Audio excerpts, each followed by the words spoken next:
साथ ही साथ समाजवादी पार्टी के हमारे अयोध्या के सभी नेताओं का भी धन्यवाद देता हूं। और अयोध्या को लेकर के कोई पहली बार समाजवादी लोग प्रश्न नहीं कर रहे हैं।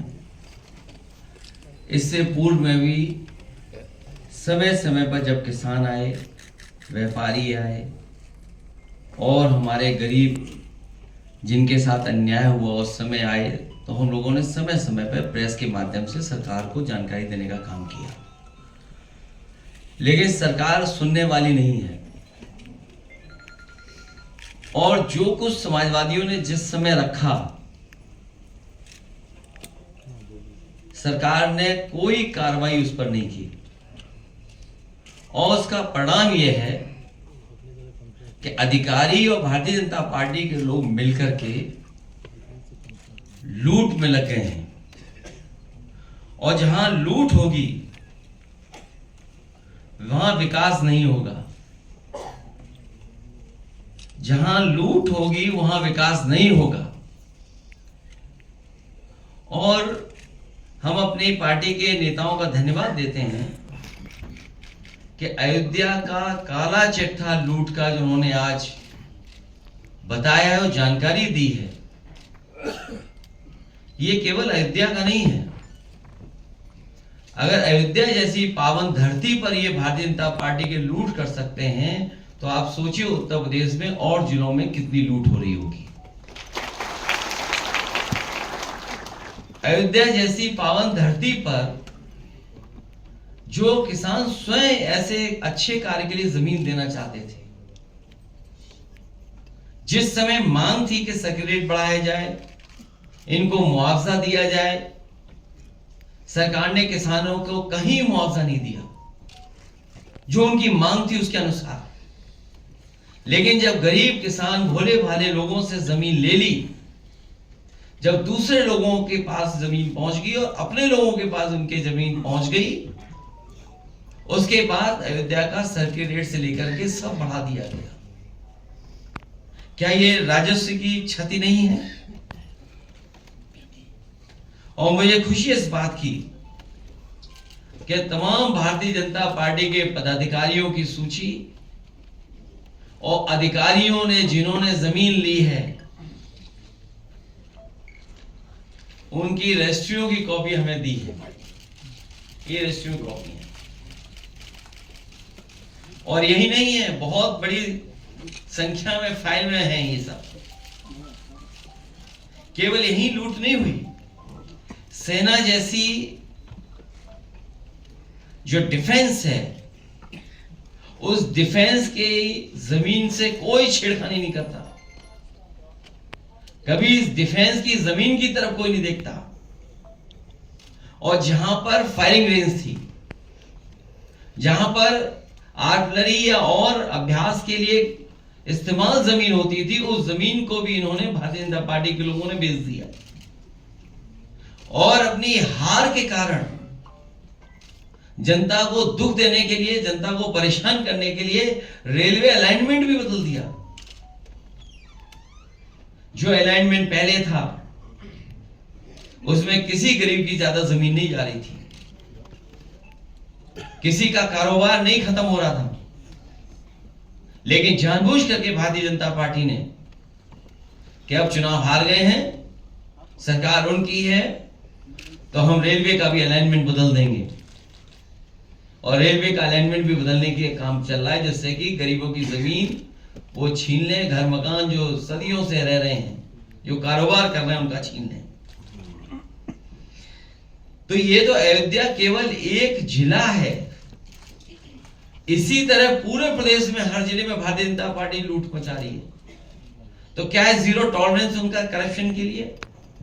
जिन्होंने नारा दिया कि हमारा जीरो टॉलरेंस है करप्शन के लिए, क्या यही जीरो टॉलरेंस है इनकी कि अपने लोगों को और माला माल बना दें? क्योंकि भोली वाली जनता को यह नहीं आभास था कि इस जमीन की कीमत कल क्या होगी।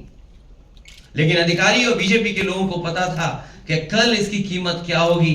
ये सबसे ज्यादा बड़ी लूट अगर कहीं हुई है तो अयोध्या में भारतीय जनता पार्टी और अधिकारियों ने मिलकर के लूट की है। हम अपने गरीबों को जो आए आज हैं उनको कहना चाहते हैं कि समाजवादी आपके साथ हैं, और जितने भी विकास कार्य हो रहे हैं उसके विकास के खिलाफ नहीं है।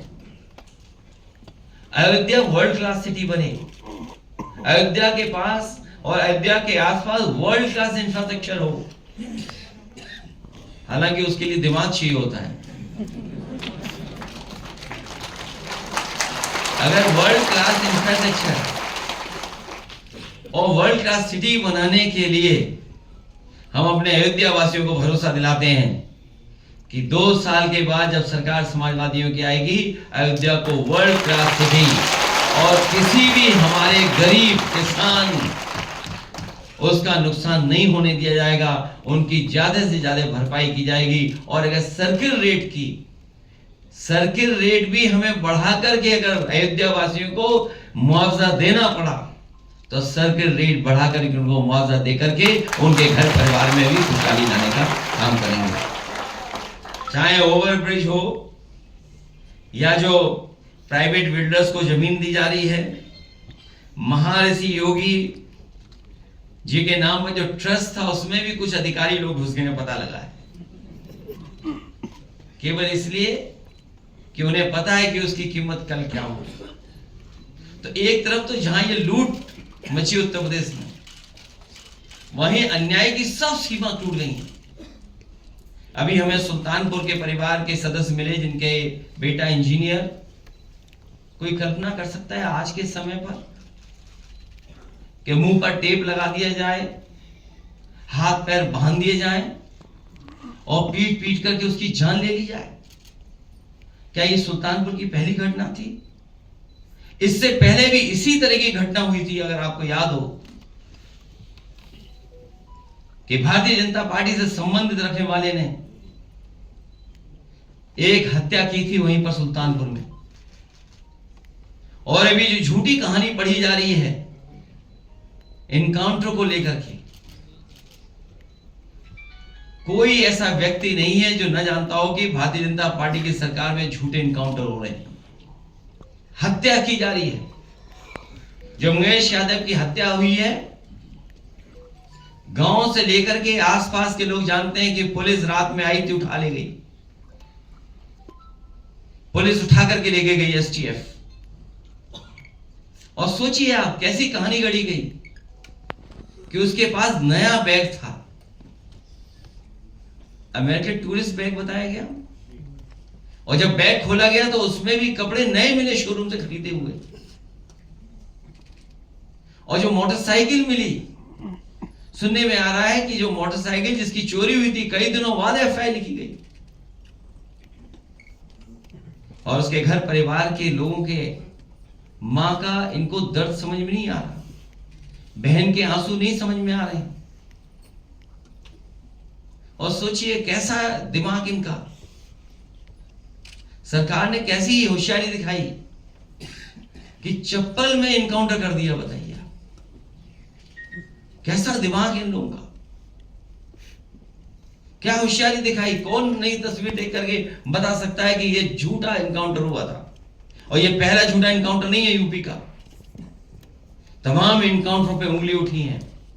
जिस समय पहला इनकाउंटर नोएडा में जिम इंस्ट्रक्टर को हुआ था, उस समय भी हम लोगों ने कहा था कि पुलिस वालों ने लूटने के लिए, दबाव बनाने के लिए हत्या का प्रयास किया है, और उस समय भी कार्रवाई नहीं हुई है।